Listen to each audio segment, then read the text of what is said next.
I was really inspired by one friend of mine to go for Vipassana silent meditation retreat. And that comes with focus and that comes with dedication. Okay, let me give it a try.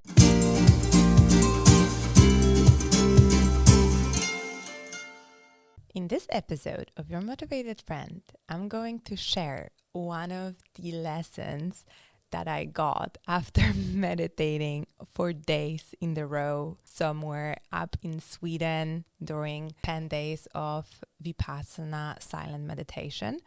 And one of the key lessons that I've discovered over there is the concept and the difference between setting yourself up for success and setting yourself up for the failure. And in this episode of Your Motivated Friend, that's exactly what I'm going to talk about. And if we haven't met online or in person, my name is Julia. I'm a business coach and strategist, and I'm specializing in supporting women that they are offering marketing services to help them grow and to support them in getting to the dream version of their business that they always wanted to have. So let's start. A few years ago, I would say when I was 18, I typed something in the YouTube search. I don't know if this is common to look for, but this is what I've done. I put what to do with your time. I don't know why, but I was just wondering, like, what is the best use of the time that we have, that we've all been given? And I'm not sure if this channel is still out there, but there was this video of improvement pill, and pretty much it was quite simple what you should be doing with your time. Number 1 was study and learn. Number 2 was meditate. And number 3 was exercise. So pretty much that's what I'm doing in my free time now, so many years after watching that video. But in my life, I've seen many videos that meditating does something good for you. There are benefits. So it's like, okay, let me give it a try. And in 2017, I put it as my yearly goal to learn how to meditate. It was awfully boring, but I managed to incorporate it into my daily routine. And more or less, I'm meditating every single day since. Of course, I had some periods without meditation, some periods where I was meditating more, some when I was meditating less. But I was really inspired by one friend of mine to go for Vipassana silent meditation retreat. And if you have not heard about it before, it's basically you go to facilities. They have those all over the world in beautiful locations. And pretty much all what you do, you meditate. So this year, from mid-February until beginning of March, that's exactly what I was doing in Sweden. And that experience was something else that I was imagining that it's going to be. First of all, it was extremely boring. And let me talk about how does the morning look like. So at 4 a.m., there was a gong that would wake us up from sleep. At 4:30, we had to start as your meditation, solo meditation, and you could have choose to do it in your room or in this meditation hall. At 6:30 was breakfast. Then there was 1 hour of group meditation and some teachings. Then there was a solo meditation. Then there was lunch. Pretty much the day was filled with meditation. I did not do anything else except meditating, sitting on my ass or standing sometimes and meditating and walking around the woods. And here, the morning is quite important because that's where this lesson kicked in. So basically, every single day, I had to wake up at 4 a.m. The gong was at 4 a.m. to start meditating at 4:30. And I don't know how about you, but at 4 a.m., I'm definitely not full of energy, not every single day. And sitting on my ass for 2 hours, it's not an exciting perspective. And meditating, it was actually super, super boring. And then I realized that, first of all, I have a choice.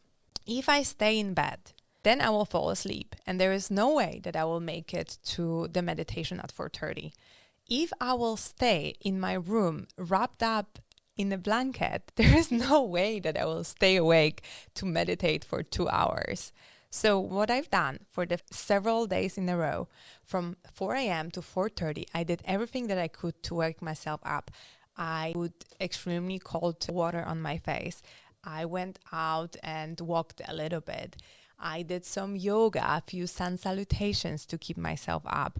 Pretty much everything that I could to wake myself up and succeed, right? Because I did not go there because somebody forced me to do. I went there because I wanted to learn more about myself. So also, I chose to not to meditate in the room because it was obvious for me that I will fall asleep. And I was doing it for quite a few days. And then this big realization came in that, wow, in life, we have two options. Either we're setting ourselves up for success or either we're setting up ourselves for failure. Think about this friend that is saying that, oh, I really want to get in shape. I really want to go on the diet. And half an hour later, she's ordering pizza or he's ordering pizza. Or think about yourself. You're like, I want to eat clean. But a few days later, you are buying cookies at the supermarket that you know that you will eat. Or we can put it down into the business. So let's maybe use an example from marketing business. So perhaps you've decided that you want to be more proactive in your business and start outreaching. But instead of outreaching on social media, you use that time to scroll and kill that time. Or instead of working on the new website that you wanted to, you are spending hours and hours on Pinterest gathering inspirations that you know that you are past that stage, right? But there's an opposite to that, which is setting yourself up for success, which is where all your actions are being aligned towards what you actually want to do. So for example, you do not buy the cookies, you order salad at the restaurant, and then you make a plan and you follow the plan. And that's the main difference. So this is where I realized that when I was walking in the woods, it was really quiet, but it made me realize that because of the habit that I had to constantly distract myself with new projects, new businesses, this shiny object syndrome, I did not give myself a chance to set myself up for success because that comes with focus and that comes with dedication.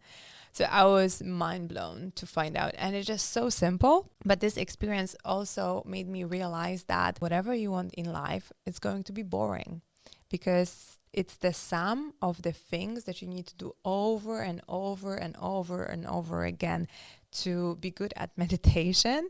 It's not about like trying 10,000 different techniques. No, it's doing one technique 10,000 times. To get better at selling, it's not trying 10 different courses. It's to getting into it and really practicing how to sell one by one. First 10, maybe not so great, but first 100, you will definitely see the improvement. Same with outreach. To get better outreach, you need to just do it. It's not about continuously changing the method to find something more shiny or more interesting. It's all about committing and continuing. So when we talk about setting yourself up for success and setting yourself up for the failure, there is this one thing that I truly believe works best. So one is pretty much making a plan and following the plan no matter what. And the second one is having someone that will hold you accountable. And I would say the third one is seeing the progress that you're actually making, because that will boost your confidence. And yeah, I would say those three elements are super important. And actually, this is why I've created the Motivated Method, to help everyone who are feeling lost or they are keep trying different things like free ebooks, courses, paid programs, and nothing seems to work, because it's all about supporting the journey and making sure that the person sees what is on the other side by holding them accountable and teaching them how they can hold themselves accountable. And that's what is truly empowering. So I'm so curious, are there any areas where you actually set yourself up for success? And in which areas in your life at the moment you are actually setting yourself up for the failure?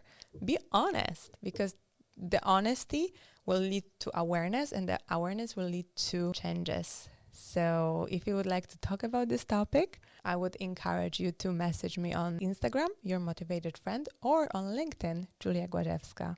To the next one. Bye.